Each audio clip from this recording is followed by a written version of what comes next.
La lluvia de marzo había convertido las calles de Buenos Aires en espejos oscuros que reflejaban las luces de neón de los locales nocturnos. Era 1997 y la ciudad aún olía a humedad, a cigarrillos baratos y a la promesa perpetua de que mañana sería diferente. En el corazón del barrio de Constitución, donde el metro enterraba sus túneles más profundos bajo tierra, vivía Lucía Venturini, una mujer de 34 años cuya existencia transcurría con la precisión de un metrónomo. Cada mañana a las 6:40 descendía los escalones de la estación Independencia, siempre con su abrigo gris perla, siempre con el mismo libro en su bolso de cuero marrón, siempre esquivando las mismas grietas en el concreto como si fueran trampas invisibles que solo ella podía ver. Lucía trabajaba como archivista en el Registro Civil del Centro, un edificio de piedra calcárea donde el tiempo parecía haberse detenido en algún punto indefinido entre 1940 y el olvido. Sus compañeros la describían como cordial pero distante, como alguien que siempre parecía estar escuchando una conversación que nadie más podía oír. Tenía un rostro que había sido hermoso antes de que la soledad empezara a tallar líneas sutiles alrededor de sus ojos, y llevaba el cabello oscuro recogido en un moño que nunca dejaba escapar ni un solo mechón rebelde. En la oficina, se rumoraba que había estado casada brevemente, hacía años, pero nadie conocía los detalles y Lucía jamás ofrecía información que no le hubieran pedido directamente. Lo que nadie sabía, ni siquiera su vecina del cuarto piso, la señora Marta Ibáñez, quien espiaba el edificio con la dedicación de un arqueólogo buscando fragmentos de civilizaciones perdidas, era que Lucía guardaba una caja de zapatos bajo su cama. Dentro de esa caja había exactamente 43 cartas escritas a mano, todas sin firmar, todas recibidas a lo largo de los últimos 8 meses.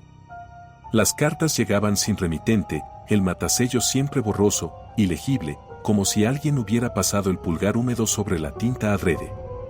El contenido era inquietante en su intimidad, el escritor conocía detalles de su rutina, sabía que tomaba té de tilo antes de dormir, que había llorado el martes anterior mientras veía llover desde su ventana, que guardaba una fotografía de un niño pequeño en el segundo cajón de su escritorio. La primera carta había llegado en julio del año anterior, durante uno de esos inviernos porteños que congelaban el alma más que los huesos. Lucía la había leído con el ceño fruncido, la había archivado mentalmente como una broma de mal gusto, quizás obra de algún compañero de trabajo con demasiado tiempo libre. Pero las cartas siguieron llegando, cada vez más específicas, cada vez más conscientes de los matices de su vida privada que ni ella misma se había detenido a examinar. Para enero, las cartas habían comenzado a llegar 2 veces por semana. Para marzo, ya no hablaban solo de observación, sino de algo más oscuro, algo que el autor llamaba conexión inevitable y el encuentro que siempre estuvo escrito. El viernes, 14 de marzo, Lucía rompió su rutina por primera vez en 4 años. En lugar de bajar en la estación Diagonal Norte, donde trabajaba, permaneció en el vagón del metro, observando a los pasajeros con una intensidad nueva. Buscaba algo, aunque no sabía exactamente qué, un par de ojos que se desviaran demasiado rápido, una sonrisa fuera de lugar, cualquier señal de que alguien la estuviera estudiando con la misma obsesión con que ella ahora estudiaba las cartas cada noche. Pero el vagón estaba lleno de rostros anónimos, cuerpos apretados unos contra otros, cada persona encerrada en su propio mundo de preocupaciones banales y sueños aplazados. Entre los pasajeros regulares de la línea se estaba Daniel Acosta, un hombre de 42 años que trabajaba como técnico de mantenimiento del metro. Daniel tenía manos grandes, perpetuamente manchadas de grasa, y ojos de un color indefinido que cambiaban entre verde y gris según la luz. Vivía solo en un departamento de barracas, en un edificio tan viejo que los vecinos apostaban cuánto tiempo más permanecería en pie antes de que la municipalidad lo declarara inhabitable. Era divorciado, sin hijos, un hombre que la vida había dejado atrás sin pedirle permiso. Sus compañeros de trabajo lo consideraban competente pero raro, alguien que prefería las tripas oxidadas de los túneles a la luz del día. Daniel conocía cada centímetro de las líneas subterráneas, cada túnel de servicio, cada cámara abandonada donde los ecos viajaban distancias imposibles. También estaba Ramiro Sanz, 28 años, estudiante perpetuo de filosofía en la Universidad de Buenos Aires. Ramiro era el tipo de joven que hablaba demasiado rápido sobre Nietzsche y Foucault en bares de San Telmo donde nadie le había pedido su opinión. Viajaba en el metro con cuadernos llenos de anotaciones caóticas, observando a la gente con la arrogancia del intelectual que cree que puede descifrar el alma humana como si fuera un texto que solo él sabe leer.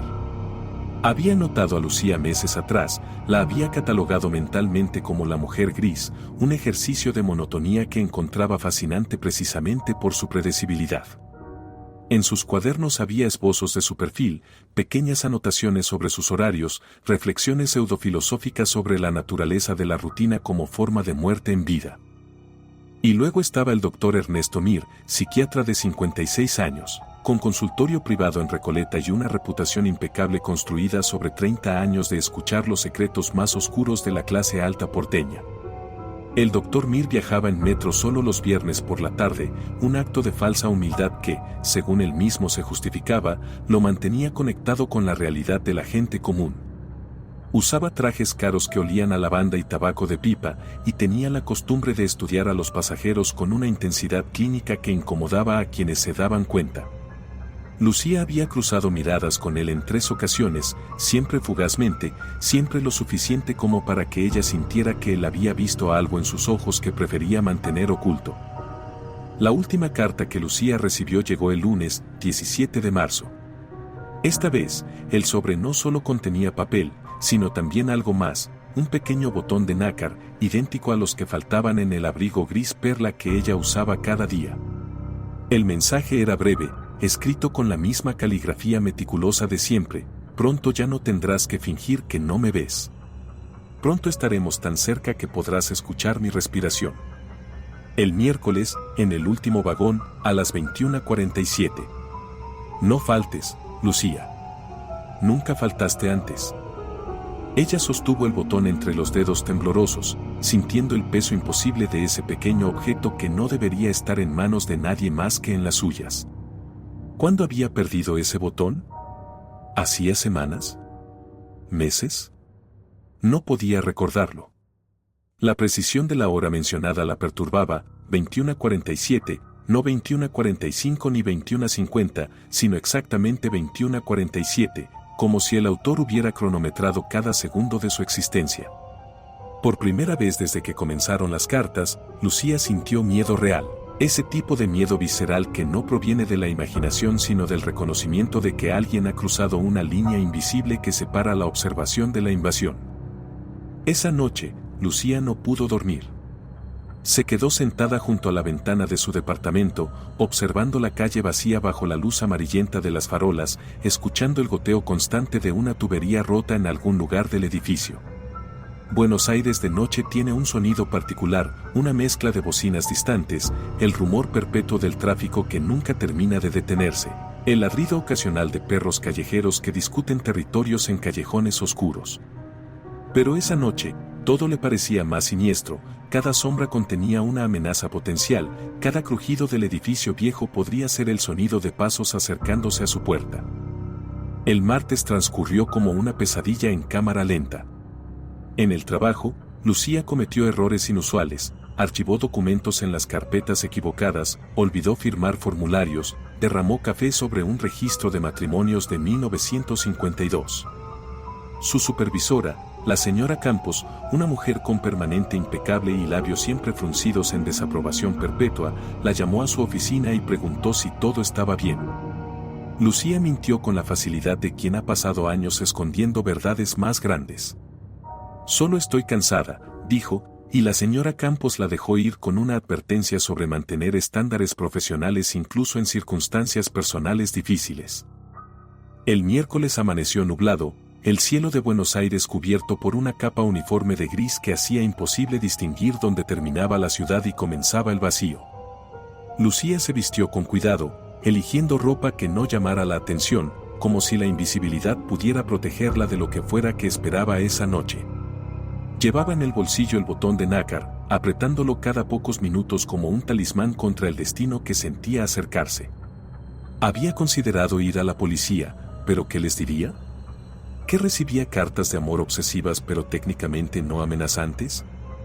¿Que alguien conocía detalles de su vida pero no había cometido ningún crimen? Conocía la respuesta, le dirían que fuera cuidadosa, que cambiara su rutina, que instalara cerraduras nuevas. Consejos inútiles contra una amenaza que ya vivía dentro de su cabeza. A medida que avanzaba el día, Lucía tomó una decisión. Iría a la cita. No por curiosidad morbosa ni por valentía, sino porque después de 8 meses de vivir vigilada, de sentirse como un insecto bajo un microscopio, necesitaba ponerle rostro a la voz que susurraba en esas cartas. Necesitaba saber quién había decidido que ella era digna de esta atención retorcida, quién había transformado su existencia ordinaria en el escenario de una obsesión que no había solicitado ni merecía. Las horas se arrastraron como animales heridos. Lucía intentó trabajar, intentó leer, intentó cualquier cosa que pudiera distraer su mente del reloj que avanzaba inexorablemente hacia las 21:47. Cuando finalmente llegó la noche, cuando las oficinas del registro civil cerraron sus puertas y ella se encontró nuevamente en las calles de Buenos Aires con su abrigo sin un botón y su bolso apretado contra el costado, sintió una calma extraña, casi narcótica. Era como si hubiera pasado los últimos 8 meses escalando una montaña invisible y finalmente hubiera alcanzado la cima, donde el aire era tan delgado que pensar se volvía imposible y solo quedaba la acción pura, despojada de miedo u esperanza. Descendió las escaleras de la estación Independencia a las 21:34. 13 minutos. El metro a esa hora estaba menos lleno que por la mañana, pero aún había suficientes pasajeros como para que Lucía no se sintiera completamente sola. Compró un boleto aunque tenía uno válido en su bolsillo, un gesto inconsciente de normalidad en medio de lo anormal. Las pantallas digitales anunciaban que el próximo tren llegaría en 4 minutos. Lucía caminó por el andén, sus pasos resonando contra las baldosas manchadas y agrietadas hasta llegar al extremo más alejado, donde esperaría el último vagón. Había grafitis en las paredes, frases incoherentes sobre amor y revolución mezcladas con insultos y números de teléfono que probablemente ya no funcionaban. El aire olía a ozono y a humanidad concentrada, ese olor particular de los espacios subterráneos donde miles de personas pasan cada día dejando rastros microscópicos de su existencia. Lucía se quedó de pie, rehusándose a sentarse en los bancos de plástico amarillo rayados con décadas de aburrimiento adolescente. Miraba hacia el túnel oscuro del que vendría el tren, ese agujero negro que se tragaba la luz y escupía metal y humanidad cada pocos minutos. Cuando el tren apareció finalmente, emergiendo del túnel con su rugido característico y sus luces cortando la oscuridad, Lucía sintió que su corazón se aceleraba. Las puertas se abrieron con un siseo neumático. El último vagón estaba casi vacío, un hombre mayor dormitando en un asiento del fondo, una pareja joven absorta en su propio mundo, y 3 asientos más ocupados por personas que no levantaron la vista cuando ella entró. Lucía eligió un asiento junto a la ventana, desde donde podía observar todo el vagón y también ver los túneles pasando en la oscuridad exterior. El tren arrancó. 21:42, 5 minutos. Las estaciones pasaban: Moreno, Avenida de Mayo, Diagonal Norte. En cada parada, algunas personas bajaban, otras subían, pero nadie se sentaba cerca de Lucía. Era como si hubiera un campo invisible alrededor de ella, una zona de exclusión que los demás respetaban instintivamente. 21:45, 2 minutos. El tren entraba ahora en el túnel más largo, ese tramo oscuro entre Diagonal Norte y Retiro donde las luces del vagón parpadeaban ocasionalmente y los pasajeros se veían fantasmales en el reflejo de las ventanas. 21:47. En ese momento exacto, como si hubiera sido coreografiado por un director invisible, las luces del vagón se apagaron completamente. La oscuridad fue total, absoluta, el tipo de oscuridad que solo existe bajo tierra, lejos de cualquier fuente de luz natural. Lucía escuchó gritos ahogados de otros pasajeros, maldiciones en voz baja, el sonido de alguien tropezando. El tren seguía moviéndose, el traqueteo de las ruedas contra los rieles le recordaba que estaban en movimiento aunque no pudiera ver nada. Y entonces, en la oscuridad perfecta, sintió una presencia junto a ella. No un contacto físico, sino algo más sutil, el desplazamiento del aire, el calor de otro cuerpo, el sonido casi imperceptible de una respiración que no era la suya. Una voz susurró, tan cerca de su oído que podía sentir el aliento tibio contra su piel. Por fin, Lucía. Por fin podemos estar juntos en la oscuridad que siempre compartimos. El grito quedó atrapado en su garganta. Quiso moverse, huir, pero sus músculos no respondían. La voz continuó, un murmullo íntimo y terrible. No grites. No te haré daño. Solo necesitaba que supieras que estoy aquí, que siempre he estado aquí, observando, esperando, amándote de la única forma que sé. En la oscuridad todos somos iguales, ¿verdad? En la oscuridad, finalmente puedes verme. Las luces se encendieron con la misma brusquedad con que se habían apagado. Lucía giró la cabeza violentamente hacia el asiento de al lado. Estaba vacío. Miró alrededor del vagón, el hombre mayor seguía dormitando, la pareja joven se reía de algo en el teléfono de uno de ellos, los demás pasajeros ni siquiera parecían haberse dado cuenta del apagón. Todo parecía normal, ordinario, excepto por el sobre blanco que descansaba en el asiento junto a ella, un sobre que no había estado ahí antes, un sobre con su nombre escrito en esa caligrafía que conocía demasiado bien. El tren se detuvo en retiro. Las puertas se abrieron. Lucía tomó el sobre con manos temblorosas y salió del vagón como si la persiguieran demonios invisibles, subiendo las escaleras de dos en dos, emergiendo a la superficie donde la ciudad seguía existiendo, indiferente a su terror. No abrió el sobre hasta llegar a su departamento, hasta cerrar la puerta con llave y colocar una silla contra ella, hasta servirse un vaso de whisky que normalmente solo usaba para visitas que nunca llegaban. Dentro del sobre había una fotografía. Era antigua, descolorida, tomada con una cámara barata en algún momento indeterminado del pasado. Mostraba a una niña de unos 6 años, sentada en un columpio en un parque que Lucía no reconocía inmediatamente. Pero la niña era ella. Lo supo por el lunar en la mejilla izquierda, por la forma en que su cabello caía sobre los hombros, por los ojos que miraban a la cámara con una expresión que estaba entre la felicidad y algo más oscuro, algo que una niña no debería conocer todavía. Y detrás de ella, apenas visible en el fondo desenfocado de la imagen, había una figura. Solo una sombra, realmente, pero definitivamente humana, definitivamente observando. Lucía había olvidado ese parque, había olvidado ese día, había olvidado tantas cosas de su infancia que creyó que estaban enterradas para siempre. Pero alguien más lo recordaba. Alguien había estado allí, aquel día hace casi 30 años, observando, esperando, preparándose para este momento que ahora se revelaba como el fin inevitable de una historia que comenzó mucho antes de que ella fuera consciente de estar siendo narrada. La ciudad de Buenos Aires siguió respirando en la noche, sus millones de vidas entrelazándose en la superficie mientras bajo tierra, en los túneles donde corría el metro, algo antiguo y paciente esperaba el próximo acto de una obra que aún no había mostrado su verdadero horror. Lucía se quedó sentada junto a la ventana, sosteniendo la fotografía de su niñez con una mano y el botón de nácar con la otra, dos artefactos de un pasado que se negaba a permanecer muerto, dos llaves de una puerta que nunca debió abrirse. Y en algún lugar de la ciudad, alguien sonreía en la oscuridad, escribiendo ya la siguiente carta. La mañana del jueves, 20 de marzo llegó con una claridad brutal que parecía burlarse de la noche anterior. Lucía no había dormido más de 2 horas, y esas habían estado plagadas de sueños fragmentados donde túneles sin fin se retorcían como intestinos y voces susurraban su nombre desde la oscuridad. Se miró al espejo del baño y vio a una extraña, ojos enrojecidos, piel pálida, labios apretados en una línea delgada que había reemplazado cualquier posibilidad de sonrisa. Decidió que no iría a trabajar.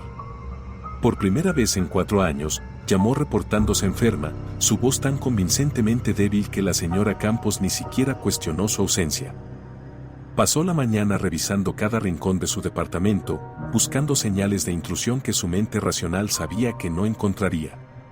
Revisó las ventanas, todas cerradas desde adentro. Examinó la cerradura de la puerta, intacta, sin marcas de forzamiento. Buscó cámaras ocultas con la torpeza de alguien cuyo conocimiento de vigilancia viene exclusivamente de películas. No encontró nada, pero eso no la tranquilizó. La ausencia de evidencia no significaba ausencia de invasión. A mediodía, tomó una decisión. Iría a la policía, sin importar cuán insustancial pareciera su caso. Guardó todas las cartas en una bolsa de tela, junto con la fotografía de su niñez y el botón de nácar. Se vistió con ropa que le diera apariencia de seriedad y salió a las calles del centro porteño, donde el sol de marzo hacía brillar el asfalto húmedo de la lluvia matutina. La comisaría más cercana estaba en Avenida San Juan, un edificio gris de los años 60 que olía a desinfectante y papel viejo. Lucía esperó 40 minutos en una sala llena de gente con problemas más urgentes y visibles que el suyo, un hombre con la camisa manchada de sangre, una mujer llorando mientras sostenía documentos de un auto robado, dos adolescentes esposados que parecían aburridos más que arrepentidos. Cuando finalmente la llamaron, fue atendida por el sargento Ramón Gutiérrez, un hombre de unos 50 años con barriga prominente y expresión de haber visto demasiado de la peor parte de la humanidad. Lucía expuso su caso con la mayor coherencia que pudo reunir. Mostró las cartas, explicó la progresión de la obsesión, relató el encuentro en el metro. El sargento Gutiérrez escuchó con paciencia profesional, tomando notas ocasionales en un cuaderno donde la tinta azul sangraba a través del papel barato. Cuando ella terminó, él suspiró, el tipo de suspiro que contenía décadas de frustración burocrática. Señorita Venturini, dijo, y su voz tenía la gentileza forzada de quien está a punto de decepcionar a alguien, entiendo su preocupación. Realmente la entiendo. Pero el problema es que, técnicamente, no ha ocurrido ningún delito. Las cartas no contienen amenazas explícitas. No hay evidencia de allanamiento. El encuentro en el metro, bueno, usted misma admite que no vio a nadie, que no hubo contacto físico. Pero la fotografía, insistió Lucía, empujándola a través del escritorio, es de cuando yo era niña. ¿Cómo la obtuvo? ¿Por qué me ha estado siguiendo durante décadas? El sargento miró la foto, entrecerrando los ojos para ver la figura borrosa en el fondo. Podría ser cualquiera. Un pariente, un vecino, incluso otro niño. Las fotografías antiguas siempre capturan gente en el fondo. No prueba nada. Lucía sintió la frustración ardiendo en su garganta. ¿Entonces qué se supone que haga? ¿Esperar a que me haga algo antes de que ustedes puedan ayudarme? Gutiérrez se recostó en su silla, que crujió bajo su peso. Mire, voy a hacer un reporte. Queda registrado que usted vino, que hay un patrón de acoso. Si algo escala, si recibe amenazas directas o si hay algún incidente físico, ya tendremos esto archivado y podremos actuar más rápido. Mientras tanto, sacó una tarjeta de un cajón, le recomiendo que hable con la detective Carla Soriano. Ella trabaja en la División de Delitos contra las Personas y es más receptiva a este tipo de casos que requieren intervención antes de que sean estadística. Lucía tomó la tarjeta. Detective Carla Soriano, decía, con un número de teléfono y una dirección de email. ¿Ella me ayudará? Ella escuchará, fue todo lo que el sargento prometió. Salió de la comisaría sintiéndose más desamparada que cuando entró.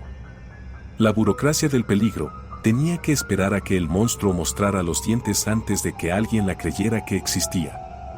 Caminó por la ciudad sin rumbo específico, dejando que el flujo de peatones la llevara de una calle a otra.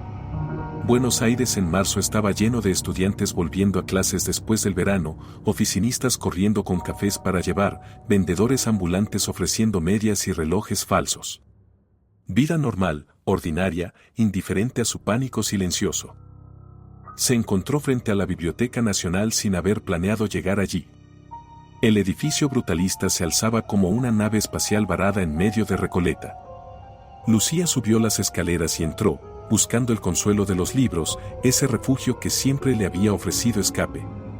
Se perdió entre las estanterías, pasando los dedos por los lomos de volúmenes sobre historia, filosofía, psicología. Se detuvo en la sección de criminología, sacó un libro sobre perfiles de acosadores, buscando alguna pista que le diera ventaja sobre quien la perseguía. Allí, leyendo en una mesa cerca de las ventanas que daban a la ciudad, estaba Ramiro Sanz. Lucía lo reconoció inmediatamente, era uno de los pasajeros regulares de su vagón de metro, el joven de los cuadernos llenos de anotaciones filosóficas. Él levantó la vista como si hubiera sentido que lo observaban, y sus ojos se encontraron. Por un momento, ninguno de los dos se movió. Luego Ramiro sonrió, una sonrisa amigable pero que a Lucía le pareció contener algo más, algo que no podía identificar. «Perdón», dijo él, cerrando su cuaderno, ¿nos conocemos? Siento que la he visto antes. Lucía consideró negarlo, pero la mentira le pareció inútil. En el metro. Viajamos en la misma línea. Ah, sí. Ramiro se levantó, extendiendo la mano. Ramiro Sanz. Estudiante eterno de filosofía. Usted siempre viaja con ese libro. Cortázar. Ella estrechó su mano brevemente, notando que los dedos de él estaban manchados de tinta.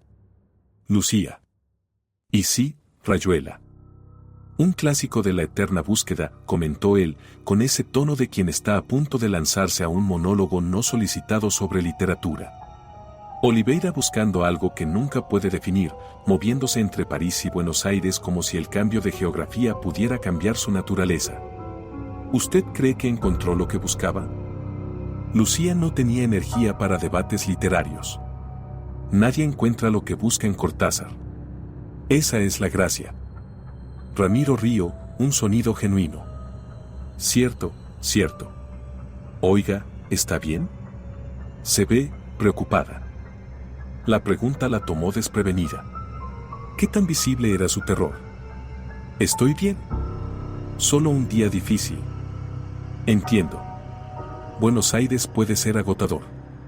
Toda esta gente, todo este ruido, y uno termina sintiéndose más solo que en medio del desierto. Hizo una pausa, como considerando algo.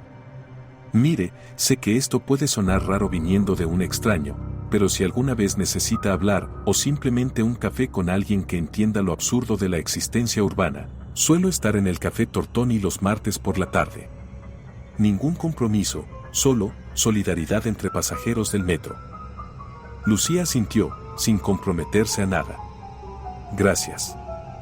Se despidieron y ella salió de la biblioteca, sintiéndose observada aunque sabía que Ramiro había vuelto a sus libros. ¿Era paranoia? ¿O su instinto finalmente estaba aprendiendo a detectar las miradas que se posaban sobre ella con demasiada atención? La línea entre precaución razonable y locura se volvía más delgada cada hora. Esa noche, de vuelta en su departamento, Lucía decidió que no podía seguir siendo pasiva. Si la policía no actuaría hasta que fuera demasiado tarde, tendría que investigar por su cuenta. Comenzó con la fotografía de su niñez. La estudió bajo la lámpara de su escritorio, usando una lupa que había comprado años atrás para leer documentos deteriorados en el trabajo. La figura en el fondo era definitivamente un adulto, alto, con lo que parecía ser un abrigo oscuro. Pero no había suficiente definición para distinguir rasgos faciales o incluso determinar si era hombre o mujer. Intentó recordar ese día en el parque. ¿Cuántos años tenía? 6. 7. ¿Dónde era ese parque? Las memorias de la infancia son traicioneras, mezclando realidad con imaginación hasta que es imposible separar una de otra. Recordaba columpios, recordaba el crujido de las cadenas oxidadas, recordaba una voz. Alguien había hablado con ella ese día. ¿Qué habían dicho? El recuerdo estaba ahí, enterrado bajo capas de tiempo y olvido deliberado, pero no podía alcanzarlo. Llamó a su madre.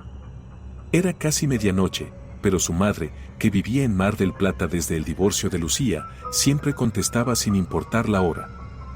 Lucía, mi amor, ¿qué pasó? La voz de su madre sonaba alarmada, como siempre que recibía llamadas fuera del horario normal. Mamá, necesito que recuerdes algo. Cuando yo era chica, ¿me llevabas a un parque con columpios? ¿Algún parque donde alguien tomó fotos? Hubo una pausa. ¿Por qué preguntas esto ahora? ¿Estás bien? Estoy bien. Solo, encontré una foto vieja y me dio curiosidad.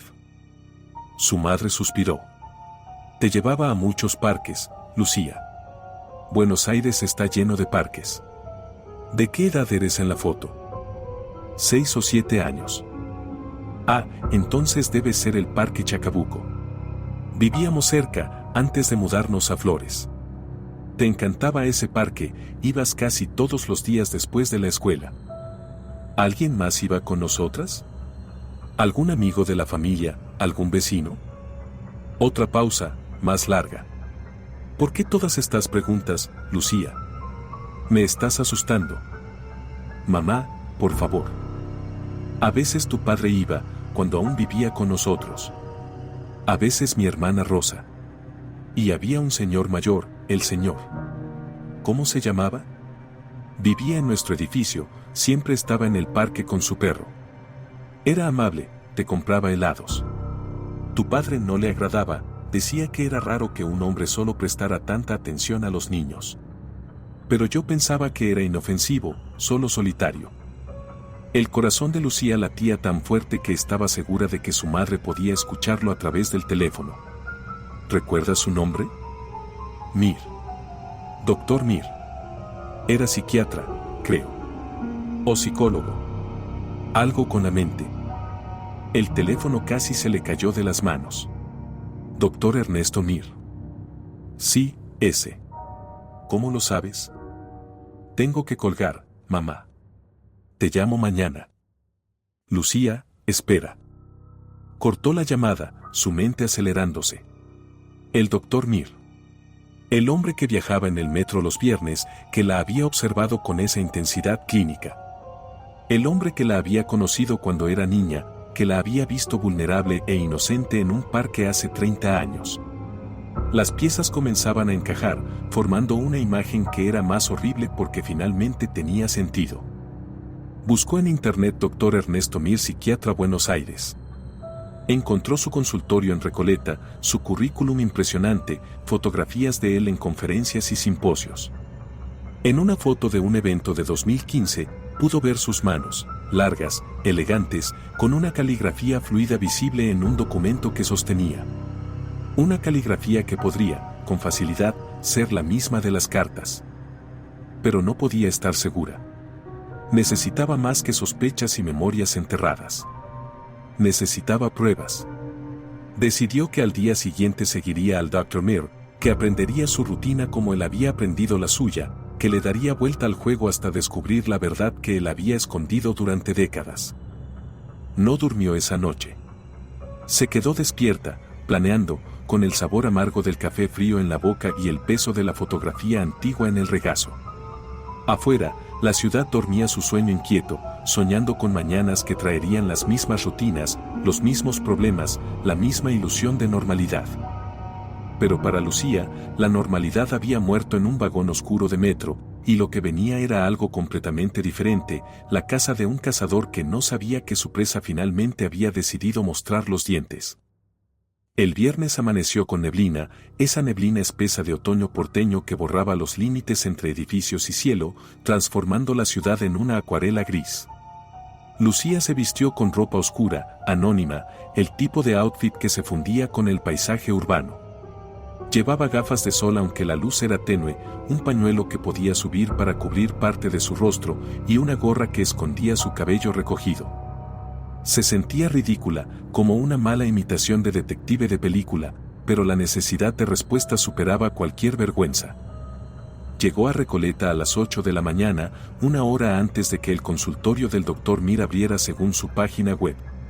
El edificio era elegante, de principios del siglo XX, con fachada de piedra parisina y balcones de hierro forjado. Lucía se posicionó en un café diagonal a la entrada, ordenando un cortado que no tenía intención de beber, observando. El Dr. Mir llegó a las 8:47, exactamente. Lo reconoció inmediatamente, mismo traje caro, misma postura erguida, mismo maletín de cuero que parecía contener los secretos de cientos de almas rotas. Entró al edificio sin mirar a su alrededor, con la confianza de quien nunca ha considerado que podría ser observado de la misma forma en que observa a otros. Lucía esperó. Los primeros pacientes comenzaron a llegar después de las 9, una mujer mayor con pañuelo Hermès, un hombre de negocios con expresión atormentada, una joven que no podía dejar de morderse las uñas. Cada uno entraba, permanecía exactamente 50 minutos, salía. La precisión era casi hermosa en su monotonía. A las 13, el flujo de pacientes se detuvo. Lucía supuso que era la hora de almuerzo. El Dr. Mir salió a las 13:15, caminando hacia un restaurante cercano donde, según observó Lucía, lo recibieron por su nombre. Era un cliente habitual. Ella esperó afuera, escondida detrás de un kiosco de diarios, sintiéndose cada vez más consciente de lo absurdo de la situación. ¿Qué esperaba descubrir? ¿Que él saliera del restaurante confesando en voz alta su obsesión de 30 años? Pero entonces algo sucedió. Mientras el Dr. Mir esperaba su comida, sacó un sobre del bolsillo interior de su saco. Un sobre blanco. Lo estudió, pasando los dedos sobre la superficie como si leyera braille, luego lo guardó nuevamente con una sonrisa pequeña, privada, el tipo de sonrisa que una persona tiene cuando piensa en algo que nadie más puede comprender. Lucía sintió que la sangre se le helaba. Podía ser cualquier cosa, ese sobre. Una carta de un paciente, una invitación, un recordatorio. Pero su instinto, ese instinto que había estado gritando advertencias durante meses, le decía que era algo más. El Dr. Mir terminó su almuerzo, pagó, y en lugar de volver a su consultorio, comenzó a caminar hacia el subte. Lucía lo siguió a distancia prudente, su corazón latiendo con la adrenalina de la persecución. Descendieron juntos, separados por una multitud de viernes al mediodía, hacia la estación Callao de la línea D. Pero entonces el Dr. Mir no tomó el D en lugar de eso, caminó por los túneles de conexión hacia la línea C. La línea C. La línea de Lucía. La siguió hasta llegar a un área de servicio, una de esas puertas marcadas como personal autorizado solamente que la mayoría de los pasajeros nunca nota. Miró a su alrededor, verificando que nadie lo observara, y entonces sacó una llave y abrió la puerta. Lucía se quedó paralizada. ¿Qué diablos estaba haciendo? ¿Por qué un psiquiatra tendría acceso a áreas de mantenimiento del metro? La puerta se cerró detrás de él con un clic metálico. Ella se acercó lentamente, colocando la mano sobre la superficie fría del metal. Detrás de esta puerta había respuestas, estaba segura. Pero también había peligro, el tipo de peligro que viene de seguir a depredadores a sus guaridas. Antes de que pudiera decidir qué hacer, sintió una presencia detrás de ella. Se giró bruscamente y se encontró cara a cara con Daniel Acosta, el técnico de mantenimiento del metro. Lo reconoció de sus viajes diarios, aunque nunca habían intercambiado palabras. No debería estar aquí, dijo Daniel, su voz era áspera, como si no la usara con frecuencia. Sus ojos, de ese verde grisáceo indeterminado, la estudiaban con una mezcla de curiosidad y algo que parecía ser preocupación genuina. Yo, me perdí, mintió Lucía torpemente. Daniel miró la puerta detrás de ella, luego de vuelta a su rostro. No se ve perdida. Se ve asustada. Son cosas diferentes. Lucía consideró sus opciones. Podía huir, fingir que efectivamente estaba confundida. O podía arriesgarse. ¿Usted trabaja aquí? ¿En mantenimiento? Hace 20 años. ¿Alguien más tiene acceso a estas áreas? ¿Alguien que no sea personal de mantenimiento? Daniel frunció el ceño. No debería. ¿Por qué pregunta? Vi a alguien entrar. Un hombre con traje. No parecía trabajador del metro. La expresión de Daniel cambió, volviéndose más atenta, más aguda. ¿Qué aspecto tenía? Lucía lo describió.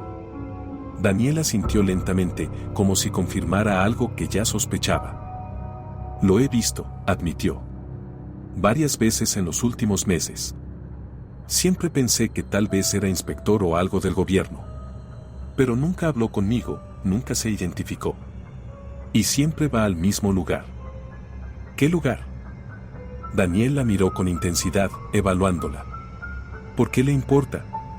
¿Qué es usted, policía? No. Soy.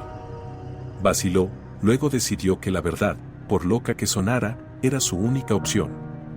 Soy alguien a quien ese hombre ha estado acosando. Durante meses. Y necesito saber qué está haciendo aquí abajo. Daniel permaneció en silencio por un largo momento.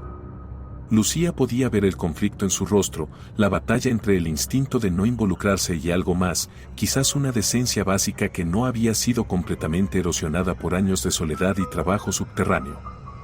Venga conmigo, dijo finalmente. Pero si nos atrapan, usted nunca estuvo aquí y yo nunca la vi. ¿Entendido? Lucía asintió. Daniel sacó su propio juego de llaves, abrió la puerta, y juntos entraron a la oscuridad detrás del mundo visible del metro. Los túneles de servicio eran un laberinto de concreto y tuberías, iluminados por luces fluorescentes intermitentes que zumbaban con electricidad. El aire era húmedo, olía a moho y a algo más desagradable, algo orgánico descomponiéndose en la oscuridad. Daniel caminaba con la seguridad de quien conocía cada centímetro del terreno, mientras Lucía lo seguía, tropezando ocasionalmente con cables y herramientas abandonadas. «Hay una sala», explicó Daniel en voz baja, su voz resonando extrañamente en el espacio cerrado. «Antigua sala de control de los años 50. Ya no se usa, está marcada para demolición eventual, pero ya sabe cómo es la burocracia. Lo eventual puede significar décadas». Caminaron durante lo que parecieron siglos, pero probablemente fueron solo 10 minutos. El sonido distante de los trenes pasando vibraba a través de las paredes, un recordatorio constante de que el mundo normal continuaba a metros de distancia, ajeno a este submundo de sombras. Daniel se detuvo frente a una puerta de metal, más vieja que las otras, con pintura verde descascarada y un candado que parecía nuevo, incongruente con el deterioro circundante. «Aquí», susurró. «Lo he visto entrar aquí 3 veces. Siempre cierra con candado cuando sale». «¿No tiene llave?», preguntó Lucía. «No, y antes de que pregunte, no puedo simplemente romperlo. Hay procedimientos, reglas. Si alguien descubre que estoy llevando civiles a áreas restringidas, pierdo mi trabajo». Lucía estudió el candado. Era digital, moderno, requería código. No había forma de abrirlo sin la combinación. La frustración amenazaba con ahogarla. Había llegado tan lejos, estaba tan cerca. Entonces escucharon pasos. Venían desde más adelante en el túnel, acercándose. Daniel maldijo en voz baja y jaló a Lucía hacia una alcoba lateral, un espacio donde se guardaban herramientas. Se apretaron contra la pared, respiraciones contenidas, mientras los pasos se acercaban. Era el Dr. Mir. Pasó junto a su escondite sin mirarlos, tarareando suavemente una melodía que Lucía no reconoció. Llevaba el maletín en una mano y una linterna en la otra, aunque las luces fluorescentes proporcionaban iluminación adecuada. Se detuvo frente a la puerta con candado, marcó un código rápido, y entró. A través de la rendija antes de que la puerta se cerrara, Lucía alcanzó a ver el interior. Era una sala pequeña, las paredes cubiertas con algo. Papel. Fotografías. Muchísimas fotografías. Y en el centro, una silla, una mesa, y lo que parecía ser un viejo equipo de grabación. La puerta se cerró. El candado hizo clic al asegurarse. Daniel y Lucía permanecieron inmóviles por varios minutos más, esperando. Entonces, desde dentro de la sala, escucharon la voz del Dr. Mir. Estaba hablando, pero no en el tono profesional de su consultorio. Esta voz era diferente, íntima, casi tierna. Lucía, decía, y el sonido de su propio nombre en esa voz hizo que se le erizara la piel. «Mi querida Lucía, hoy estuviste investigando, ¿verdad? Tan valiente, tan determinada. Te vi en el café, observándome. Te ves hermosa cuando crees que nadie te ve, cuando tu rostro se relaja en esa expresión de concentración intensa. Igual que cuando eras niña y contabas las grietas en el pavimento del parque». Lucía cubrió su boca con la mano para evitar que escapara un sonido. Daniel la miraba con horror creciente en sus ojos. La voz continuó: «Pronto, muy pronto, no tendremos que pretender más. Pronto podrás venir aquí, a nuestro lugar especial, donde he guardado cada momento tuyo, cada fotografía, cada momento robado de tu vida. He sido tan paciente, Lucía. 30 años de paciencia. Pero la espera casi termina». Había el sonido de algo siendo manipulado, quizás el equipo de grabación. Luego silencio. Daniel agarró el brazo de Lucía y la jaló suavemente. «Tenemos que irnos», susurró urgentemente. «Ahora». Regresaron por el laberinto de túneles, moviéndose tan rápido como se atrevían sin hacer ruido. Solo cuando emergieron de vuelta a la estación, mezclándose con los pasajeros normales, Lucía se permitió respirar completamente. Tiene que ir a la policía, dijo Daniel, su rostro aún pálido. Ahora mismo. Esto es algo enfermo. Realmente enfermo. Lucía sintió, pero su mente ya estaba trabajando en un plan diferente. La policía querría pruebas. ¿Qué podía ofrecerles? ¿El testimonio de un técnico de mantenimiento sobre una sala que no podían abrir legalmente? ¿Grabaciones de un hombre hablando solo? No sería suficiente. Necesitaba algo indiscutible, algo que probara no solo la obsesión sino la intención de daño. Voy a volver, dijo, sorprendiéndose a sí misma con la firmeza de su voz. ¿Qué? No. Absolutamente no. Necesito ver qué hay en esa sala. Necesito fotografías, evidencia real. Morirá allí abajo, dijo Daniel con brutal honestidad. Si ese tipo la encuentra, sola, en su guarida. No estaré sola, Lucía lo interrumpió. Usted vendrá conmigo. Daniel la miró como si hubiera perdido la razón. Quizás la había perdido. Quizás la cordura era un lujo que no podía permitirse cuando su vida se había convertido en la obsesión de un monstruo que usaba traje caro y título de doctor. Por favor, dijo, y había tal desesperación en su voz que Daniel cerró los ojos, derrotado antes de comenzar a pelear. Necesitamos un plan, dijo finalmente. Y necesitamos ayuda. Conozco a alguien. ¿Quién? Otro técnico. Enzo. Es bueno con cerraduras, con sistemas de seguridad. Si alguien puede abrir ese candado sin que el tipo se dé cuenta, es él. Lucía sintió la primera chispa de esperanza en días. ¿Nos ayudará? Le debo dinero de póker. ¿Me ayudará? Se separaron con un plan. Daniel contactaría a Enzo, determinarían el mejor momento para entrar a la sala cuando estuvieran seguros de que el Dr. Mir no estaría allí. Mientras tanto, Lucía seguiría su rutina normal, fingiendo ignorancia, siendo la presa obediente mientras secretamente afilaba sus colmillos. Esa noche, otra carta llegó a su departamento.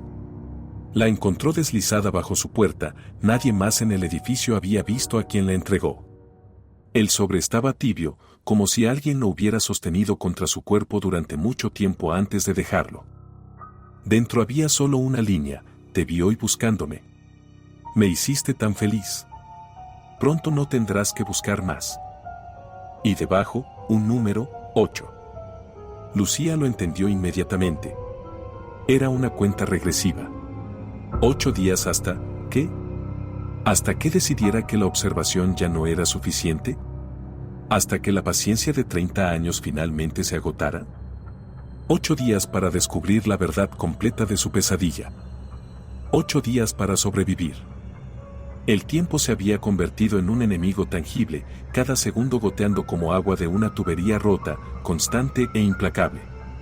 Lucía pasó el sábado y domingo en un estado de hipervigilancia agotadora, saltando ante cada ruido, verificando obsesivamente las cerraduras de su departamento, durmiendo en ráfagas de 20 minutos plagadas de sueños donde túneles sin fin la perseguían con voces susurrantes. El lunes llegó con otra carta, el número 6 escrito en tinta roja, sin más mensaje. La cuenta regresiva continuaba. Daniel la contactó el martes por la mañana. Un mensaje de texto breve, casi críptico: esta noche. 23, Estación Constitución, entrada de servicio lateral. Traiga linterna y teléfono con batería completa. Lucía pasó el día en un trance funcional. Fue a trabajar porque no hacerlo despertaría sospechas, pero no podía concentrarse. Archivó documentos incorrectamente, perdió el hilo de conversaciones, derramó té sobre un registro de defunciones de 1967. La señora Campos la llamó nuevamente a su oficina, esta vez con menos paciencia. «Señorita Venturini, ¿necesita tomar licencia?», preguntó, sus labios tan apretados que casi desaparecían.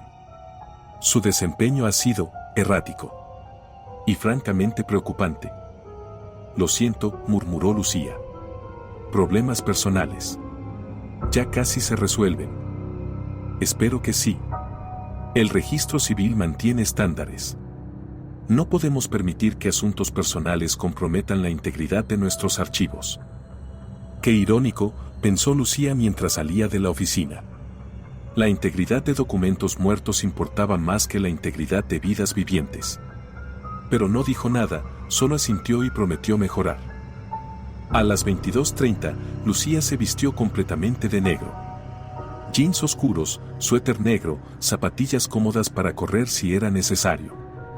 Metió su teléfono en un bolsillo, una linterna pequeña en otro, y un cortaplumas que había comprado esa tarde en una ferretería.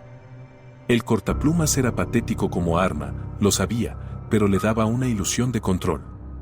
Antes de salir, escribió una nota detallando todo lo que sabía sobre el Dr. Mir, sobre la sala secreta, sobre las cartas. La dejó en un sobre dirigido a la detective Carla Soriano con instrucciones de abrirlo si ella no regresaba antes del amanecer. Le pidió a la señora Ibáñez, su vecina chismosa, que se la entregara a la policía si algo le pasaba. La mujer aceptó con ojos brillantes de curiosidad mórbida, probablemente anticipando el drama que podría relatar a sus amigas del bingo. La noche en Buenos Aires tenía una calidad diferente a esta hora. Las calles aún estaban llenas pero con un tipo distinto de gente, trabajadores del turno nocturno, borrachos saliendo de bares, prostitutas negociando esquinas, vendedores ambulantes desmontando sus puestos. Lucía caminó rápido, esquivando charcos de luz de las farolas como si la oscuridad pudiera protegerla. Daniel la esperaba en la entrada lateral de servicio de la estación Constitución, exactamente donde había dicho. Con él estaba otro hombre, Enzo, supuso. Era más joven que Daniel, tal vez 35, con tatuajes visibles en el cuello y manos que se movían constantemente, inquietas, como si estuvieran ansiosas por desarmar algo. Lucía, Daniel hizo las presentaciones brevemente. Enzo, Lucía. Enzo la estudió con ojos oscuros que habían visto demasiado de la vida para sorprenderse fácilmente. Daniel me contó. Esto es una locura, ¿lo sabe? Lo sé. Pero entiendo. Nadie debería tener que vivir así, con un monstruo respirándole en la nuca. Mostró un pequeño dispositivo electrónico. Esto puede abrir ese candado. Tomará tiempo, pero funcionará. ¿Cuánto tiempo? 15, 20 minutos. Tenemos que estar seguros de que su amigo doctor no aparece. Los viernes va al metro, dijo Lucía. Pero hoy es martes. Debería estar en casa, en Belgrano, según su dirección. Debería, repitió Enzo. Esa palabra me pone nervioso.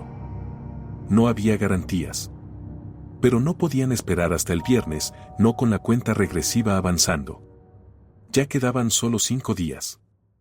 Entraron al laberinto subterráneo, Daniel guiándolos con la familiaridad del que ha caminado estos túneles miles de veces. Enzo iba al medio, Lucía detrás, su linterna cortando la oscuridad en un círculo pálido que parecía hacer que las sombras circundantes fueran aún más densas. Los sonidos eran amplificados aquí abajo, sus pasos, sus respiraciones, el goteo constante de agua filtrándose a través del concreto antiguo, el rugido distante de trenes en túneles paralelos. Llegaron a la puerta con el candado digital. El área estaba desierta, silenciosa excepto por el zumbido eléctrico de las luces fluorescentes.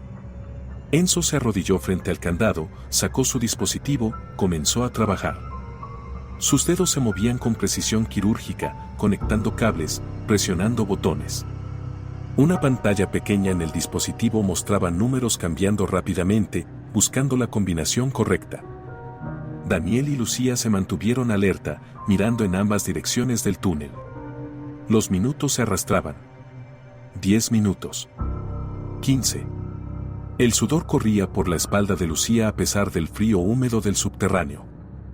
Casi, murmuró Enzo. Casi. Un clic. El candado se abrió. Los tres intercambiaron miradas. Este era el punto sin retorno. Una vez que abrieran esa puerta, todo cambiaría. La verdad, fuera la que fuera, los esperaba del otro lado. Daniel empujó la puerta lentamente. Las bisagras chirriaron, un sonido que pareció llenar todo el túnel con su protesta metálica. Entraron. La sala era más grande de lo que Lucía había estimado desde su breve vistazo anterior, tal vez 4 metros por 5. Pero lo que la hacía sentir claustrofóbica no era el tamaño sino el contenido. Las paredes estaban completamente cubiertas con fotografías, cientos de ellas, organizadas cronológicamente en un mosaico obsesivo de su vida. Lucía de niña en el parque. Lucía adolescente saliendo de la escuela. Lucía en la universidad. Lucía en su primer día de trabajo en el registro civil. Lucía comprando verduras en el mercado. Lucía sentada en su ventana. Lucía, Lucía, Lucía, cada momento capturado sin su conocimiento, cada instancia de privacidad violada y documentada. Pero no era solo fotografías.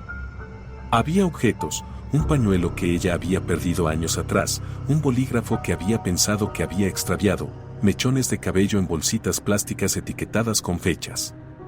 En un estante había cuadernos, docenas de ellos, llenos de lo que Lucía asumió era la escritura del Dr. Mir documentando cada observación, cada pensamiento obsesivo. En el centro de la sala había una silla, orientada hacia una fotografía en particular que era más grande que las otras. Lucía se acercó, sintiendo que sus piernas apenas la sostenían. La fotografía mostraba la ventana de su dormitorio, tomada desde el edificio de enfrente, la noche en que ella había llorado después de leer la primera carta. Podía verse a sí misma en la imagen, vulnerable, asustada, sola. Él había estado allí, observando su miedo, alimentándose de él. Dios mío, susurró Daniel, su voz quebrada. Estaba mirando otra sección de la pared donde había fotografías más recientes, algunas tomadas la semana anterior, algunas hace días. El Dr. Mir la había seguido a la comisaría, a la biblioteca, de vuelta a su departamento. Había documentado cada movimiento. Enzo, más pragmático, estaba tomando fotos con su teléfono. Necesitamos evidencia. Mucha evidencia. Esto va a enterrar a este hijo de puta. Lucía se acercó a los cuadernos. Abrió uno al azar, fechado 3 años atrás. La caligrafía era meticulosa, casi artística. 15 de abril, 2002. Hoy Lucía llevaba el vestido azul que compró en marzo. Le queda perfecto, realza el color de sus ojos de una forma que probablemente ni ella misma aprecia. Tomó el metro a las 6:43, 3 minutos tarde según su rutina usual. Parecía preocupada. Me pregunto si sus sueños están siendo perturbados. Lucía sintió náusea subiendo por su garganta. Abrió otro cuaderno, este más antiguo, de 1987. 30 años. 30 años de vigilancia, de obsesión meticulosamente documentada. Esto era más allá de cualquier cosa que hubiera imaginado. No era solo acoso reciente, era una fijación que había comenzado cuando ella era una niña. Y entonces vio el calendario. Estaba marcado con cruces rojas, contando hacia atrás. El día que quedaban era, revisó la fecha de hoy. 5 días. 5 días hasta el 24 de marzo. ¿Qué es el 24 de marzo?, preguntó en voz alta. Lucía revisó su memoria. El 24 de marzo era su cumpleaños. Cumpliría 35. Buscó entre los cuadernos, encontrando uno muy viejo. La primera entrada estaba fechada el 24 de marzo de 1967. Hoy conocía mi destino. Es solo un bebé, apenas días de nacida. Pero cuando la vi, algo en mi interior reconoció algo en ella. Su nombre es Lucía. Significa luz. Ella será mi luz en la oscuridad. Esperaré. Seré paciente. Y cuando sea el momento correcto, cuando ella esté lista, nos uniremos de la forma que siempre estuvo destinada. Y junto a la fecha final en el calendario había una nota, finalmente perfecta. Finalmente lista. El horror de la comprensión nos golpeó a todos simultáneamente. El Dr. Mir no estaba planeando un encuentro romántico. Estaba planeando un cumplimiento. En su mente retorcida, Lucía alcanzaría algún tipo de madurez a los 35 años. El sonido de pasos en el túnel los congeló. Se miraron con pánico puro. Las luces de linterna se acercaban. El candado, siseó Daniel. Enzo revisó. No sin que se note que fue manipulado. Los pasos se acercaban. Daniel tomó una decisión. Enzo, Lucía, detrás de la mesa. Yo me encargaré de esto. Lucía y Enzo se agazaparon detrás de la mesa justo cuando la puerta se abría. La linterna iluminó el interior de la sala. Daniel estaba de pie en el medio, tratando de parecer casual, profesional. ¿Quién está ahí? La voz no era del Dr. Mir. Era joven, nerviosa. Seguridad del metro. Inspección de rutina. ¿Identificación? La persona entró. Desde su escondite, Lucía podía ver parte de él: jeans, zapatillas, una mochila. Reconoció la silueta. Ramiro Sanz, dijo el recién llegado. Estudiante de la UBA. Yo he estado siguiendo a alguien. Investigando. Estoy preocupado por alguien, una mujer que viaja en el metro, y creo que alguien la está acosando. Daniel mantuvo su fachada. ¿Qué mujer? Se llama Lucía. He visto a un tipo mayor observándola de forma espeluznante. Hubo un silencio largo. Finalmente, Daniel dijo: Lucía está aquí. ¿Qué? Está aquí. Atrás de la mesa. Puede salir, señorita Venturini. Lucía se levantó lentamente. Ramiro la miró con una mezcla de sorpresa, alivio y vergüenza. Usted, dijo. Dios, lo siento. Sé que debe pensar que soy parte del problema, otro tipo raro observándola, pero juro que solo quería ayudar. Ramiro miró alrededor de la sala, finalmente procesando lo que estaba viendo. Su rostro palideció. Esto es mucho peor de lo que pensé. Necesitamos ir a la policía. Ahora, dijo Enzo. Pero antes de que pudieran moverse hacia la puerta, las luces del túnel exterior se apagaron. La oscuridad cayó como una cortina sólida. Y en esa oscuridad, escucharon una voz. Lucía, querida. ¿Creíste que no me daría cuenta? Tengo sensores en la puerta. Sabía que estabas aquí desde el momento en que entraste. La voz venía de todas partes, amplificada por altavoces ocultos. El Dr. Mir no estaba físicamente presente, pero su voz llenaba el espacio. 30 años de dedicación absoluta. Y ahora, cuando finalmente estamos tan cerca de nuestro destino compartido, traes extraños a nuestro lugar sagrado.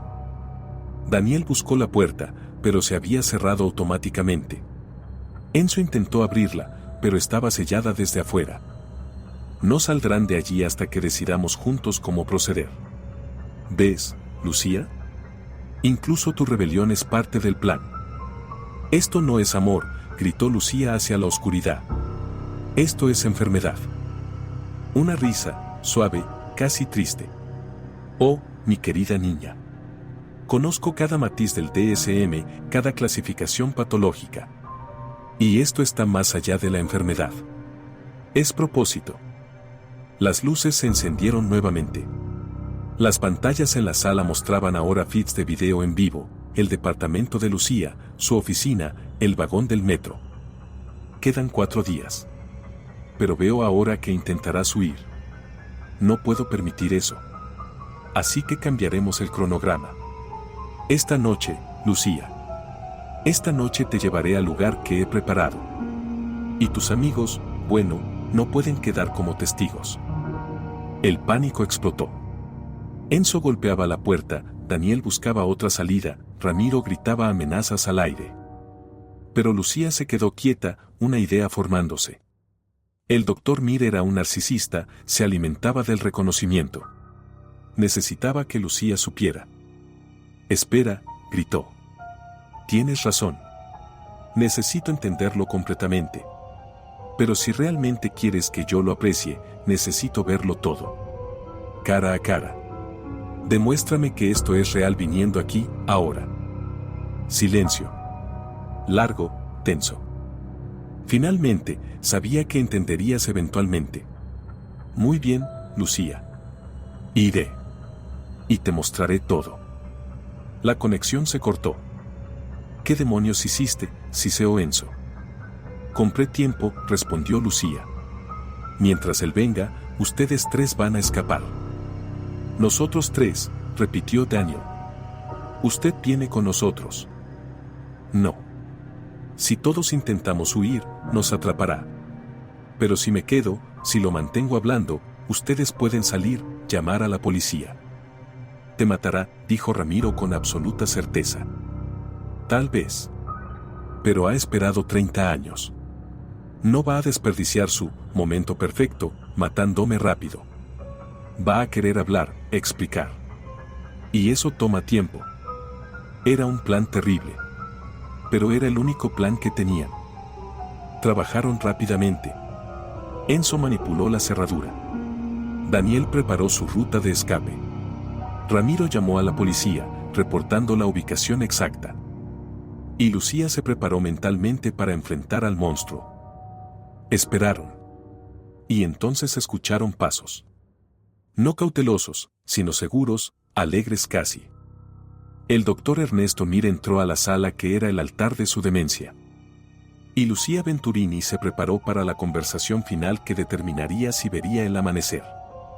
El doctor Ernesto Mir no era lo que Lucía había esperado. En su mente, amplificado por meses de terror, había construido la imagen de un monstruo.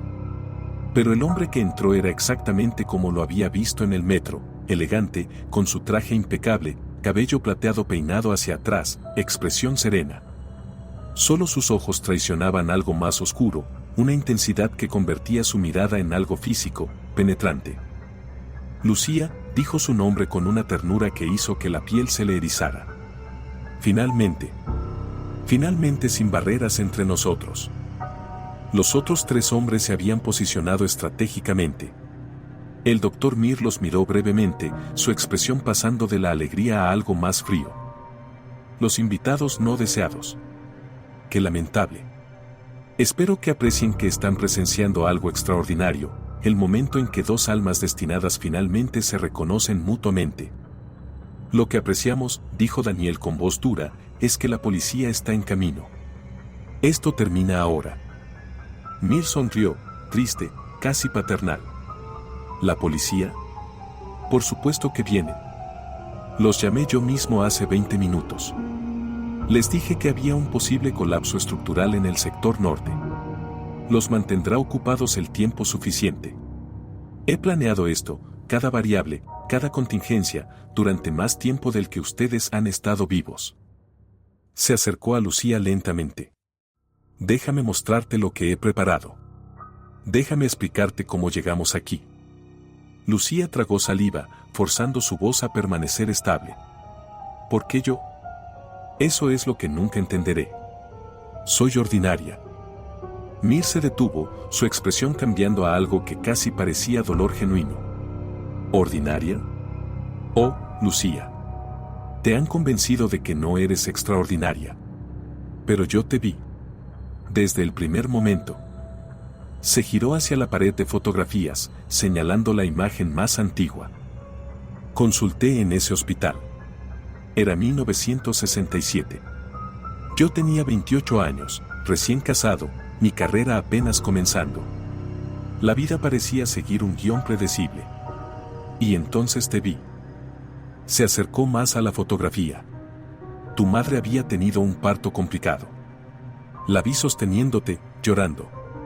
No lágrimas de felicidad, sino lágrimas de miedo. Pero tú mirabas el mundo con estos ojos enormes, conscientes, como si ya supieras que la vida sería difícil pero estuvieras determinada a vivirla de todas formas. Mir se volvió hacia Lucía. Sentí algo ese día que nunca había sentido antes, propósito. Absoluto, inquebrantable propósito.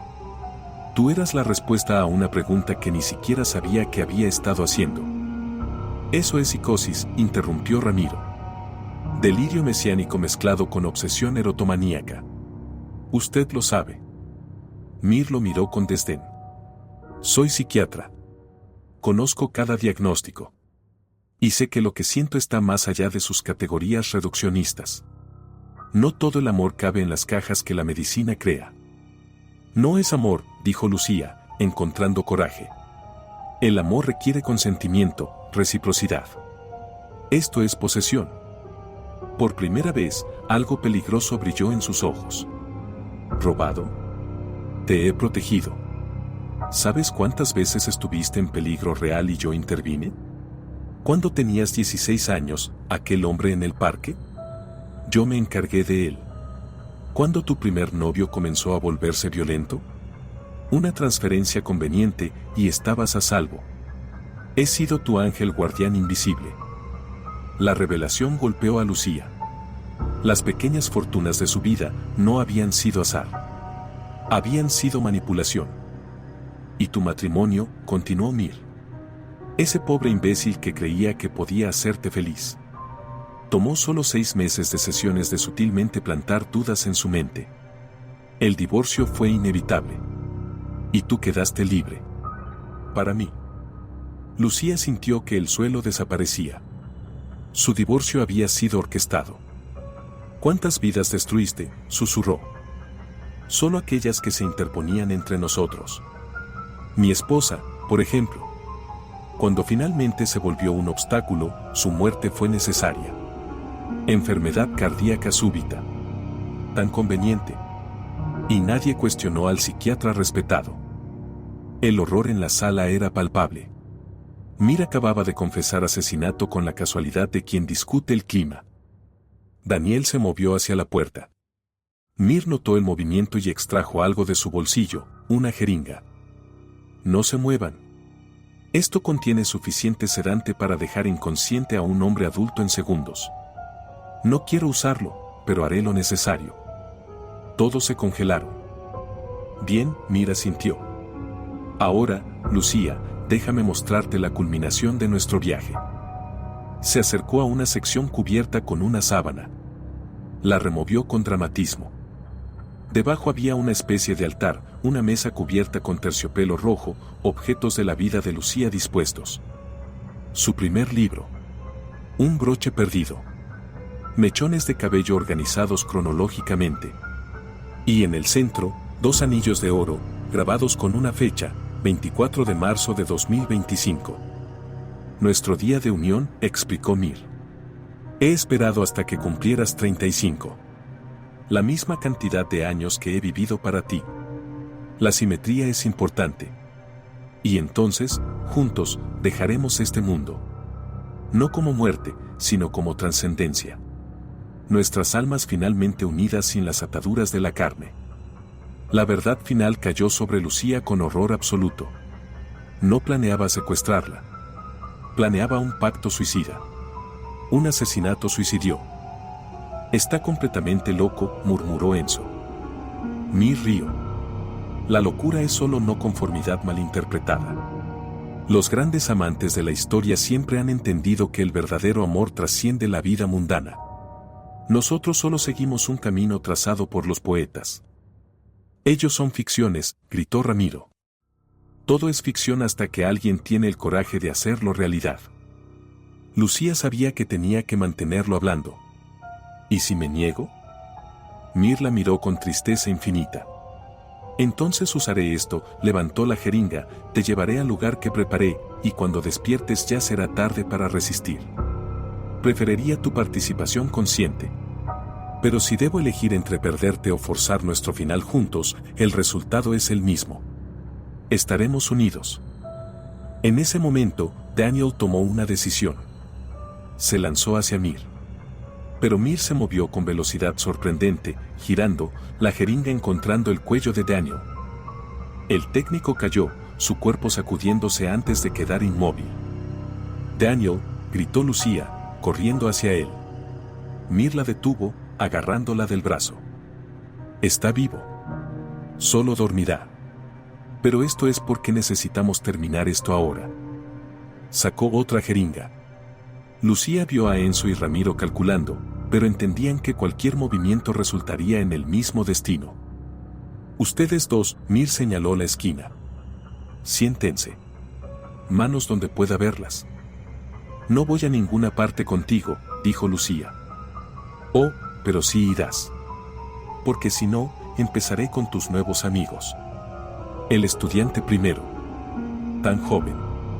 Sería una lástima desperdiciarla solo porque tú eres terca. La elección era imposible. Ir significaba muerte. Resistir significaba ser responsable de las muertes de Ramiro y Enzo. Déjalos ir, negoció. Déjalos llevarse a Daniel y yo iré contigo. Sin resistencia. Mir consideró esto. ¿Y confiar en que no llamarán a la policía inmediatamente? Llamarán. Pero para cuando lleguen, ya estaremos donde sea que planeas ir. Ya habrás ganado. ¿No es eso lo que quieres? ¿Completar tu obra maestra? El ego de Mir era también su debilidad. Lucía lo vio en sus ojos, el placer de ser reconocido. Muy bien. Pero con condiciones. Ustedes dos tienen exactamente 5 minutos para llevarse a su amigo y desaparecer. Si veo policías antes de que Lucía y yo hayamos completado nuestro ritual, tengo contingencias que los harán desear haber muerto hoy. Ramiro y Enzo intercambiaron miradas. Enzo habló, ¿cómo sabemos que no le harás daño? Mir sonrió. No lo saben. Pero no tienen opción. El reloj corre. 4 minutos y 40 segundos. Se movieron rápidamente, levantando a Daniel. Ramiro miró hacia atrás una vez, comunicando sin palabras, no te rindas. Sobrevive. Y entonces se fueron, la puerta cerrándose con finalidad terrible. Lucía estaba sola con el monstruo. Mir suspiró, como si finalmente pudiera relajarse. Mejor así. La intimidad requiere privacidad. Se acercó, extendiendo la mano. Toma mi mano, Lucía. Déjame llevarte al lugar donde finalmente seremos uno. Lucía retrocedió, chocando contra la pared. Su mano rozó algo, el cortaplumas que había guardado y había caído. Lo agarró, escondiéndolo en su puño. No puedes realmente querer esto. Toda tu vida dedicada a ayudar a la gente. ¿Realmente quieres que tu legado sea asesinato y suicidio? Mi legado será la historia de amor más pura jamás documentada. He grabado todo. Está todo archivado, resguardado. Cuando nos encuentren, cuando lean mi trabajo, entenderán. Verán que esto fue inevitable, hermoso, necesario. Se movió más cerca. Lucía podía oler su colonia cara, ver las arrugas finas. Era un hombre real, de carne y hueso. Y los hombres de carne y hueso podían sangrar. Mírame, ordenó Mir, su voz hipnótica. Mírame y dime que no sientes la conexión. 30 años, Lucía. He estado en cada momento importante. Cuando lloraste, estuve allí. Cuando celebraste, estuve allí. Soy más parte de ti que cualquier persona. Eres un cáncer, escupió Lucía. Un tumor que creció sin ser detectado. Pero puede ser extirpado. La metáfora lo hirió. Su expresión se endureció. Última oportunidad. Ven por tu voluntad o ven sedada. Levantó la tercera jeringa. Lucía tomó su decisión. Cuando él se acercó, ella se lanzó hacia adelante. El cortaplumas encontró su brazo, cortando a través del traje, carne, músculo. No era profundo, no era fatal, pero fue suficiente. Mir gritó, sorprendido más que lastimado, la jeringa cayendo al suelo. Lucía corrió hacia la puerta, sus dedos torpes con el mecanismo. La puerta se abrió. Lucía se lanzó al túnel, corriendo sin dirección, solo alejándose. La oscuridad del subterráneo la tragó. Podía escuchar a Mir detrás, su voz llamándola, ya no tierna sino furiosa. Corrió por túneles que todos parecían iguales, girando al azar, esperando encontrar una salida. Sus pulmones ardían, sus piernas gritaban protesta, pero no podía detenerse. Detenerse era morir. Y entonces, frente a ella, vio luces. Linternas, y escuchó voces, policía. Identifíquese.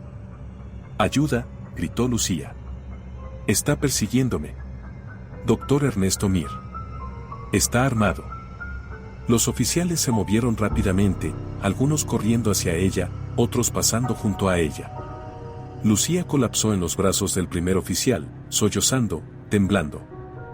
Está bien, señora, está a salvo ahora, decía el oficial, una mujer con voz firme. Estamos aquí. Pero entonces escucharon el disparo. Un solo disparo, resonando a través de los túneles como un trueno subterráneo. Los oficiales se congelaron. Las radios crepitaron: oficial caído. Oficial caído. Necesitamos médicos. El caos explotó. Más oficiales corrieron hacia donde había venido el disparo. Lucía fue llevada en dirección opuesta, hacia la superficie y la noche. Solo más tarde, en la comisaría, envuelta en una manta térmica con té que no podía beber, se enteró de lo que había pasado. El doctor Ernesto Mir, acorralado en los túneles por policías, había sacado un arma. Había disparado a un oficial en el hombro, no fatalmente, y entonces se había volteado el arma hacia sí mismo. Se lo encontró en el suelo del túnel, rodeado de fotografías de Lucía que había llevado consigo, una sonrisa extraña en su rostro mientras la vida lo abandonaba. Sus últimas palabras, según el oficial más cercano, fueron: finalmente libres. Lucía no sintió nada cuando le dijeron. Ni alivio, ni tristeza, ni victoria. Solo un vacío enorme, como si 30 años de su vida hubieran sido arrancados dejando un agujero que nunca se llenaría. Los días siguientes fueron un borrón de declaraciones policiales, psicólogos, abogados. La sala secreta de Mir fue documentada, cada fotografía, cada carta, cada objeto robado catalogado como evidencia. Los medios se volvieron locos: psiquiatra respetado revela obsesión de décadas, sala secreta del horror encontrada bajo Buenos Aires. Lucía se negó a todas las entrevistas, se escondió en su departamento mientras el mundo exterior diseccionaba su trauma para entretenimiento. Daniel se recuperó completamente del sedante. Enzo y Ramiro se convirtieron en presencias constantes, verificando que estuviera bien, trayendo comida que no podía comer, sentándose en silencio cuando las palabras no eran suficientes. La investigación reveló más horrores: su ex esposo fue contactado, confirmó que había sido paciente de Mir durante su matrimonio, describió cómo el doctor había plantado semillas de duda tan sutilmente que nunca sospechó manipulación. La esposa muerta de Mir fue exhumada, la autopsia encontró trazas de veneno que habían pasado desapercibidas. Otros pacientes comenzaron a aparecer, describiendo comportamientos extraños, fijaciones inapropiadas que ahora tenían sentido. El alcance completo del daño probablemente nunca se conocería.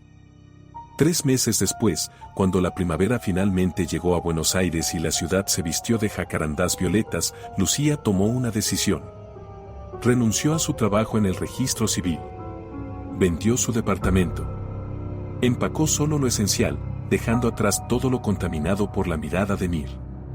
Se mudó a Bariloche, al sur, donde las montañas cortaban el cielo y el aire olía a pinos en lugar de asfalto. Consiguió un trabajo en una pequeña biblioteca local, rodeándose de historias ajenas en lugar de archivos de vidas documentadas. No volvió a viajar en metro. Cuando visitaba Buenos Aires para citas legales necesarias, tomaba taxis, pagando el precio extra por evitar los túneles que aún la perseguían en sueños. Ramiro la visitaba ocasionalmente. Había abandonado filosofía, decidiendo que algunas preguntas sobre la naturaleza humana se respondían mejor no haciéndolas. Ahora estudiaba trabajo social, canalizando lo que había presenciado en ayuda práctica para víctimas de acoso. Daniel le escribía cartas, viejas y tradicionales, en papel real con estampillas. Nunca mencionaban aquella noche, pero ella agradecía su consistencia, la normalidad de recibir correspondencia elegida, no forzada. Y lentamente, tan lentamente que apenas lo notaba, Lucía comenzó a reconstruirse. No en la persona que había sido, esa Lucía había muerto en un túnel bajo la ciudad. Pero en alguien nuevo, alguien que entendía la fragilidad de la privacidad, el valor de la autonomía, el costo terrible de ser vista sin consentimiento. Escribió un libro finalmente, no un testimonio sensacionalista sino una exploración meditativa sobre vigilancia, obsesión y la violencia invisible del control. Se publicó bajo seudónimo, se vendió moderadamente, ayudó a algunas personas que lo necesitaban. Era suficiente. La primera nevada del año cayó sobre Bariloche un martes de julio. Lucía estaba en su pequeña casa de madera, preparando té de tilo, cuando se detuvo. Ese té. El té que Mir había mencionado en sus cartas, que sabía que ella bebía. Por un momento, consideró tirarlo, eliminar ese último vestigio de su conocimiento. Pero entonces se dio cuenta de que eso sería darle poder aún en la muerte, permitir que su obsesión continuara dictando sus elecciones. Preparó el té. Lo bebió. Y supo diferente, porque ahora era una elección suya, no un hábito observado y catalogado por ojos invisibles. En el aniversario de aquella noche, Lucía subió a la cima de Cerro Campanario mientras el sol se ponía, pintando las montañas en tonos de oro y rosa. Llevaba consigo la única fotografía que había mantenido, la imagen de ella como bebé en el hospital. La miró una última vez, memorizando esos ojos infantiles que aún no sabían lo que vendría, y entonces la rompió en pedazos pequeños, dejando que el viento se los llevara sobre el lago Nahuel Huapi. Adiós, susurró, y no estaba segura si le hablaba a Mir, a su yo pasado, o al fantasma de la vida que nunca pudo vivir. La brisa le trajo el olor de pinos y agua fresca. En algún lugar abajo, en la ciudad pequeña que ahora llamaba hogar, alguien estaba preparando cena, alguien reía, alguien vivía una vida ordinaria y preciosa precisamente por su normalidad. Lucía bajó la montaña mientras la oscuridad caía. Mañana despertaría en su pequeña casa, tomaría té mientras veía la luz cambiar sobre las montañas, caminaría al trabajo sin mirar sobre su hombro. Viviría. No perfectamente, no sin cicatrices, pero viviría. Un año después, en una tarde de otoño cuando las hojas doradas alfombraban las calles de Bariloche, Lucía conoció a Elena. Elena era guía de montaña, tenía risa fácil y manos callosas de escalar rocas, y no hacía preguntas sobre por qué Lucía a veces se quedaba congelada cuando alguien la miraba demasiado tiempo. Su primera cita fue caminar por el bosque, sin palabras innecesarias, solo el crujido de hojas bajo sus pies y el canto de pájaros que nunca habían conocido el peso de ser observados con intención maliciosa. ¿Sabes lo que me gusta de las montañas?, preguntó Elena mientras descansaban cerca de un arroyo. ¿Qué? Que no guardan secretos. Todo está expuesto, las rocas, los árboles, los senderos. No hay sombras donde esconder cosas que no deberían esconderse. Lucía sonrió, una sonrisa real que sentía extraña en sus labios después de tanto tiempo. Me gusta eso también. Y quizás, pensó mientras observaba el agua cristalina corriendo sobre piedras pulidas por siglos de flujo constante, quizás había algo en la transparencia que era sanador. Después de años de ser observada en secreto, vigilada desde las sombras, había una clase de libertad en estar en un lugar donde todo estaba a la vista pero nada era amenazante. 2 años después del encuentro en los túneles, Lucía recibió una llamada de la detective Carla Soriano, la mujer cuya tarjeta había guardado pero nunca había necesitado usar. Señorita Venturini, dijo la detective, su voz profesional pero con un matiz de algo más suave. Pensé que querría saber. Cerramos la investigación oficialmente. Y también hemos usado el caso para implementar nuevos protocolos. Ahora tomamos más en serio reportes de acoso que no llegan al nivel de amenaza física directa. Su testimonio, toda la evidencia, cambió cómo tratamos estos casos. Lucía sintió algo aflojarse en su pecho, una tensión que no sabía que aún cargaba. Gracias por decirme. Y señorita Venturini, sé que probablemente no lo sienta así, pero usted fue increíblemente valiente. Lo que hizo, enfrentarlo, sobrevivir, no mucha gente podría haberlo hecho. Después de colgar, Lucía se quedó sentada largo rato con el teléfono en la mano. ¿Valiente? No se sentía valiente.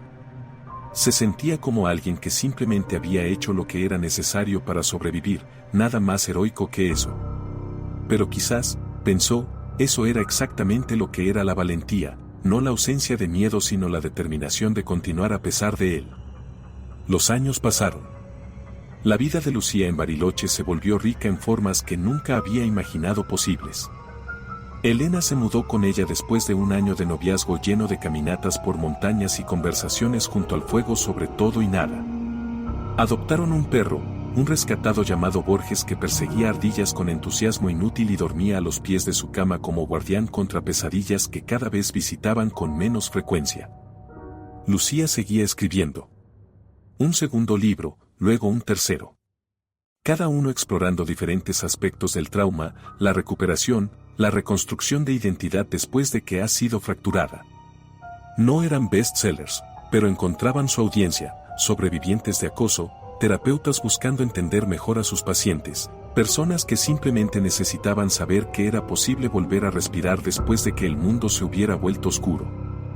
Daniel murió 5 años después de aquella noche en los túneles. Un ataque cardíaco, súbito e indoloro según le dijeron. Lucía viajó a Buenos Aires para el funeral, tomando el taxi desde el aeropuerto, evitando cuidadosamente cualquier ruta que pasara cerca de las estaciones de metro. En el funeral, conoció a la hermana de Daniel, quien le agradeció entre lágrimas. «Usted le dio propósito en sus últimos años», dijo la mujer. Siempre hablaba de cómo había ayudado a alguien que realmente lo necesitaba. Lo hizo sentir que su vida había importado. Enzo y Ramiro estuvieron en el funeral también. Enzo había dejado el metro, ahora trabajaba en seguridad privada, especializado en protección de víctimas de violencia doméstica. Ramiro había terminado su carrera en trabajo social y trabajaba en un centro de crisis para sobrevivientes de trauma. Los tres se abrazaron, unidos por aquella noche que los había cambiado a todos de formas que aún estaban descubriendo. En el 10º aniversario de la muerte de Mir, los medios intentaron hacer una retrospectiva del caso. Contactaron a Lucía, ofreciendo dinero para una entrevista, para su verdad. Ella rechazó todas las ofertas. Su verdad no estaba en venta, no era entretenimiento para consumo masivo. Su verdad era privada, suya, compartida solo con aquellos que había elegido dejar entrar a su vida. Pero escribió un artículo bajo su nombre real, publicado en un pequeño periódico de Bariloche. No hablaba de Mir directamente, sino de algo más grande, sobre el derecho a la privacidad, sobre la importancia del consentimiento en todas sus formas, sobre cómo la sociedad necesitaba creer a las víctimas antes de que se convirtieran en estadísticas. El artículo fue compartido, leído, citado en discusiones sobre acoso y vigilancia. Pequeñas ondas en un océano vasto, quizás, pero ondas de todas formas. Lucía cumplió 50 años rodeada de amigos, de Elena, de la vida que había construido piedra por piedra desde las ruinas de su terror. Hubo pastel, hubo risa, hubo brindis por los años venideros. Y cuando todos se fueron y la casa quedó en silencio excepto por el ronquido suave de Borges, Lucía se quedó en el porche mirando las estrellas. Pensó en la Lucía de 34 años, la mujer que viajaba en metro con rayuelas sin saber que cada paso estaba siendo documentado. Sintió compasión por esa mujer, ternura por su inocencia perdida. Pero no la extrañaba. La persona que era ahora había sido forjada en fuego, sí, pero había emergido más fuerte, más consciente, más viva en formas que la Lucía del pasado nunca había sido. Sobreviví, susurró a la noche. Más que sobrevivir. Viví. Las estrellas no respondieron, pero no necesitaban hacerlo.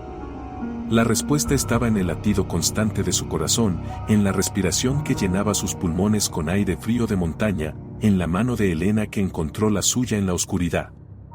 Y en los túneles bajo Buenos Aires, en una sala que ahora estaba sellada permanentemente, las fotografías se desvanecían lentamente en la oscuridad húmeda, testigos silenciosos de una obsesión que finalmente había terminado. Los trenes seguían corriendo, llevando millones de personas cada día, cada una con sus propias historias, sus propios secretos, sus propias luchas invisibles. Pero Lucía ya no estaba entre ellos. Había encontrado la salida, había subido a la superficie, había caminado hacia la luz. El eco se apagaba. El susurro callaba. La vida continuaba. Y en eso, en la simple, ordinaria, preciosa continuación de la vida, había una victoria más profunda que cualquier venganza, más duradera que cualquier justicia legal. Había la victoria de reclamar su propia narrativa, de escribir su propio final, de decidir que la historia no terminaba en los túneles oscuros sino en las montañas iluminadas por el sol, donde cada respiración era un acto de rebelión contra el destino que alguien más había intentado escribir para ella. Lucía Venturini había sido observada, acosada, casi destruida. Pero no había sido definida por ello. Y esa, finalmente, era la diferencia entre sobrevivir y vivir. Eligió vivir. Y el susurrador del metro, reducido a polvo y memoria, no tenía poder sobre una mujer que había aprendido que la verdadera libertad no venía de no ser vista, sino de elegir quien tenía el privilegio de mirar.